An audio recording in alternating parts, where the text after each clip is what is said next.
రాజ్యాంగం రాయాలనే ఆలోచన ఎందుకు వచ్చిందమ్మా అంటే, వాస్తవంగా చెప్పాలంటే ఇప్పుడు బ్రిటిష్ వాళ్ళు మన భారతదేశాన్ని వదిలిపెట్టి పోతామని అనుకున్నారు.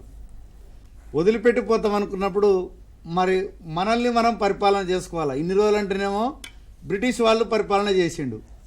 మరి మనల్ని పరిపాలన చేసుకోవాలంటే ఎట్లా చేసుకోవాలా, ఏం చేస్తే మనల్ని మనం బాగా పరిపాలన చేసుకోగలము, ఏం చేస్తే మనం ప్రజల కొరకు బాగా మనము పని చేయగలము అన్నటువంటి ఆలోచన మన దేశ స్వాతంత్ర ఉద్యమ నాయకుల మెదడులో వచ్చింది. కాబట్టి వాళ్ళందరూ కూర్చొని ఈ యొక్క రాజ్యాంగాన్ని రాయడం అన్నటువంటిది జరిగిందమ్మా.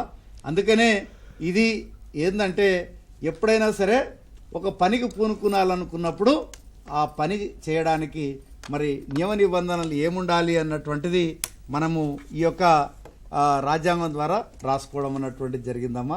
అంతే, ఏం లేదు. సింపుల్గా నీకు చెప్పాలంటే, నువ్వు ఏదైనా ఒక పని చెయ్యాలి అనుకున్నప్పుడు ఎట్లా చేస్తే బాగుంటుంది అనే ఆలోచన నీ మైండ్లోకి వస్తుంది కదా. ఆ ఎట్లా చేస్తే బాగుంటుంది అన్నటువంటిదే ఈ రాజ్యాంగ రూపకల్పనకి ఆధారమైందమ్మా.